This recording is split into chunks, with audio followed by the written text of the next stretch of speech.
as we see that arrow formation be the best in the world, despite coming from a very small place just above the Rift Valley in Kenya. As we see our first 5 kilometer split, the significance of that. Well, so they went through the first 5 kilometers in 14:14. I think they were aiming for 14:10. And the significance of that is that in the last, 400 meters since they went through that split, the pace has picked back up again, and they've actually jumped up on the projected time from 2 hours and 8 to 1:59:56. And as much as we can say, yeah, look how calm and focused Eliud Kipchoge is in there, you can absolutely bet he's the one who went up, guys, up, because he wants to hit those splits. And although he looks really calm and really focused, like he's not thinking of anything, everything will be going over in his mind, because that's the way he runs, the way he analyzes all the information that comes to him in the race and processes that. The intention from training was.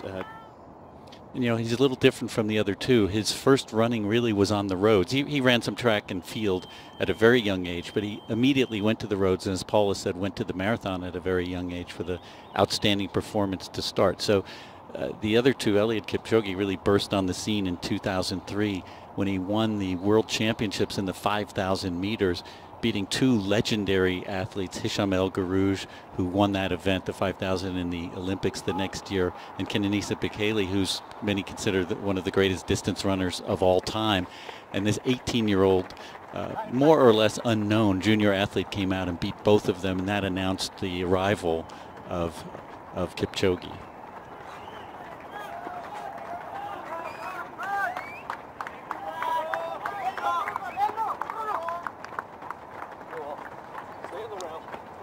So just a quick word on the pace there. We can see that they've gone through the 10-kilometer mark in 28:21. So they're actually up on the schedule now. They've flipped from a little bit behind at the first 5 kilometers to ahead of schedule now. And you can see the paces there just in the next group, just slotting back in. And we're now back to the original group. So they had, 27 minutes or so of recovery. And we're back with the first 3 pacer groups slotting in very well there. And that produces extra oxygen into the air as well. So the fact that they have the trees, the fact that it even rained a tiny little bit when they were warming up. Haile Gebrselassie always used to say that he would have the track watered, and he liked it to rain a little bit before he would go out for a world record attempt, because he felt that produced a little bit more oxygen into the atmosphere, and he could just run that tiny little bit better. And when we talk about the fact that we're trying to shave off just under 3 minutes here to break this barrier, it really puts it in perspective, and we see that this pace, put in the context what it's like at this pace, staying this driven. I just had to put that into perspective. But he said something very interesting about that 2 years and looking forward and what you need to have on that day, as you see Lalisa here. I thought Carl said something really smart. He said that a lot more can happen in 2 hours than can happen in 10 seconds. Here's Lalisa and his training on this road. Maybe not really, but that buy-in that you talked about, Paula, with Lalisa's own words about the science and technology to say, hey, after this experience, yeah, possible. Yeah, and it's that buy-in, that faith in the team. And I had to smile a little bit there on the clip when Andy's there. Come on, Lalisa, this is the best yet. He says that every time.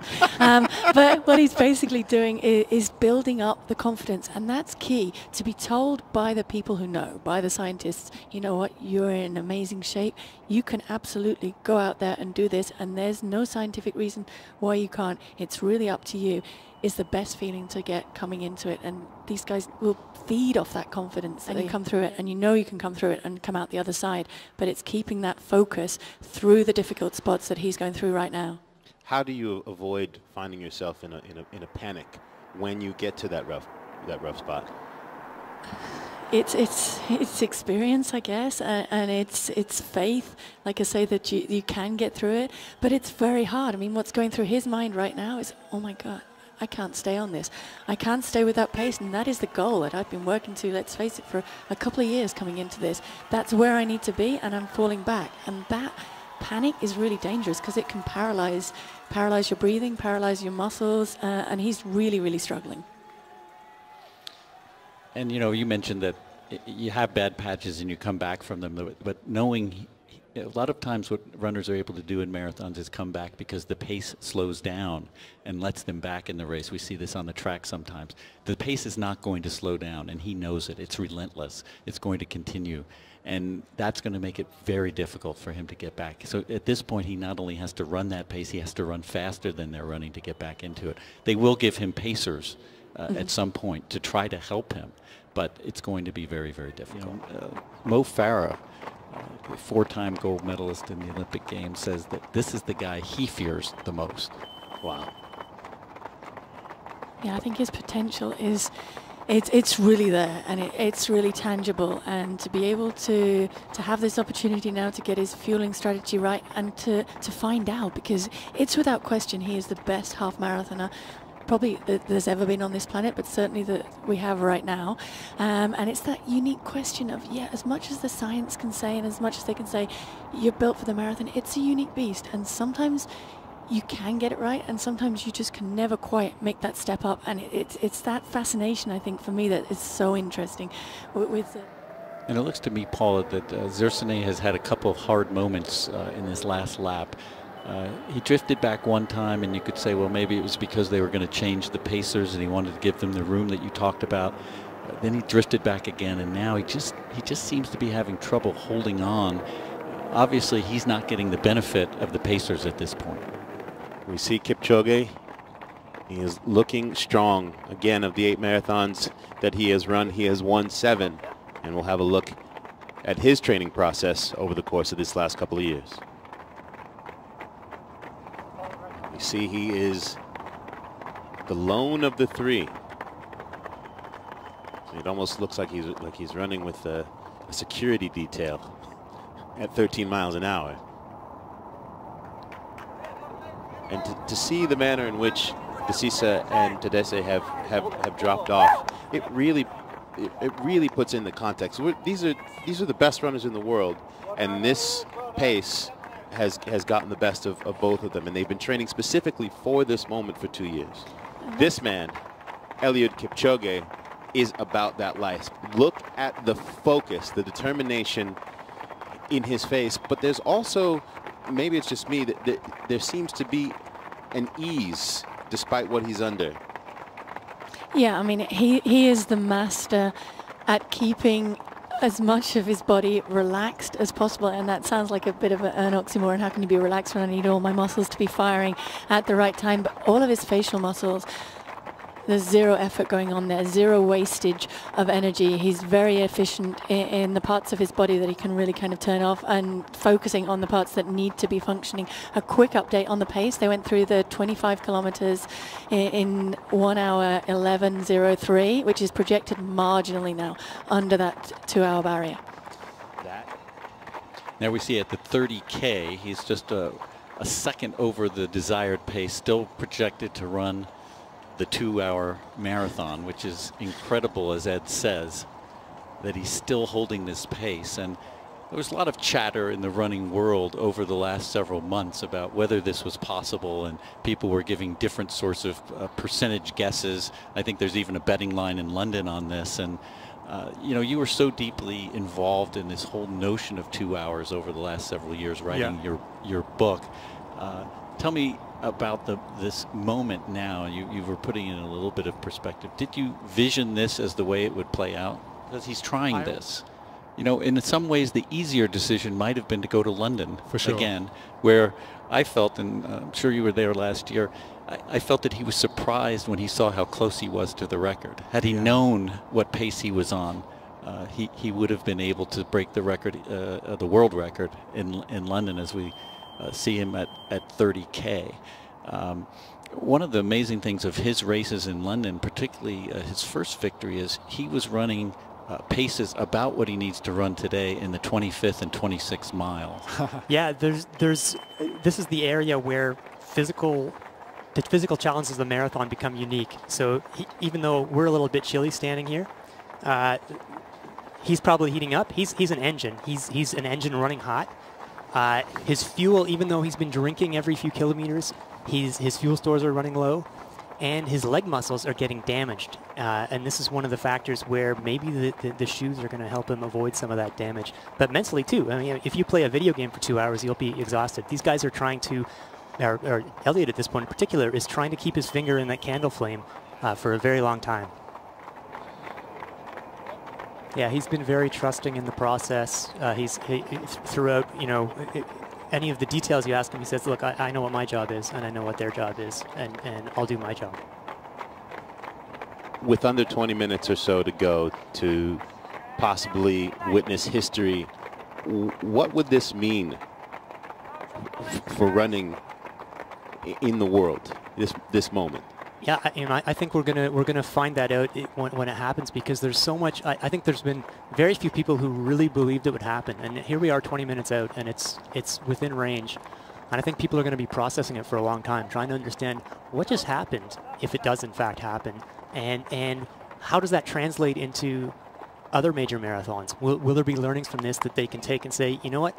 We're going to start having an arrowhead pacing formation, or we're going to change our start time, or we're going to take something from this to try and go faster. This incredible pace, and we are on the brink of history in seeing this 2-hour mark broken, the fastest marathon ever run. Mr. Hutchinson, thank you so much for joining us. Hopefully we will too be celebrating with you shortly, and we will throw it down to Kevin Hart. So from my perspective, in general, he has just looked in that zen flow of state. I have seen a little bit of wincing. I couldn't tell if it was smiling, but I think it was a little bit of wincing, unfortunately.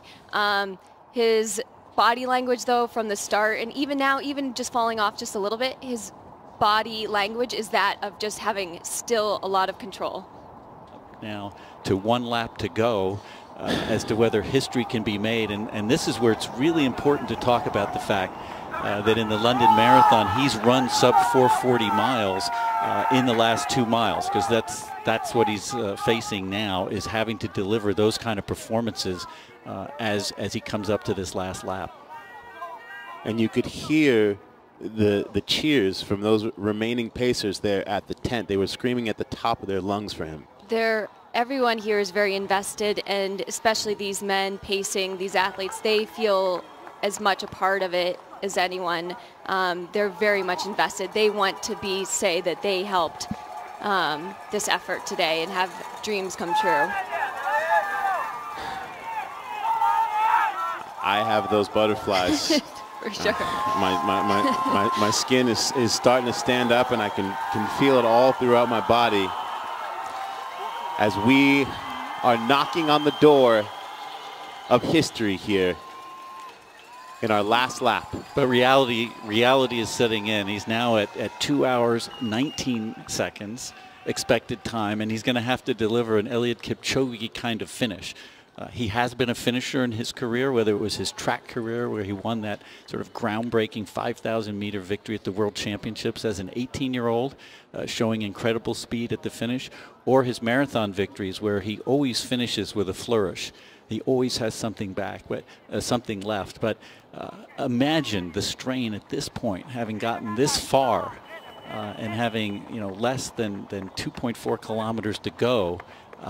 What he's got to rally and pull together. He's expressed his love for the marathon, and he says that marathon is life. It's a big journey every time you run it. And he says you feel a lot of pain, but you think a lot of things to get past that pain. He'll see the finish line from quite a distance when he comes around the turn, and that's when his natural tendency to finish will come into play.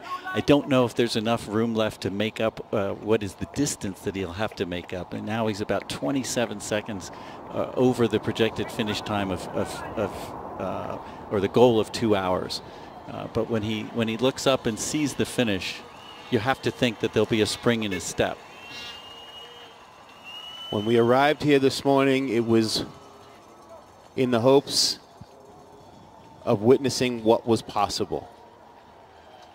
What is possible when you take an idea of a barrier that has not been crossed before? What is possible if you just give it a try? And he now can see the finish line, and you saw them pointing, encouraging him, everyone alongside, urging him on. In a way, it's a victory lap because what he's achieved is extraordinary. 2 years in the making on this journey. He started as 3 with Lalisa de Sisa and Zercine Tadesse. And now Eliud Kipchoge with the pacers still encouraging him to dig deep. And he's trying to sprint here, which is incredible. You can see him go to his arms, pulling him up higher. I call them the sprint hands. This is as much of a sprint as anything right here that you'll see on the track. An extraordinary effort.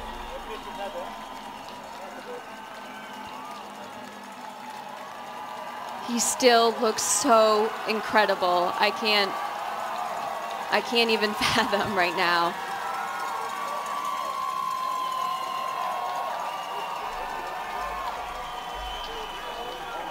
And holding the finish line tape is Joan Benoit Samuelson and Allison Felix. Both of them barrier breakers in their own right. Yes. And there's the smile. And he's still jogging.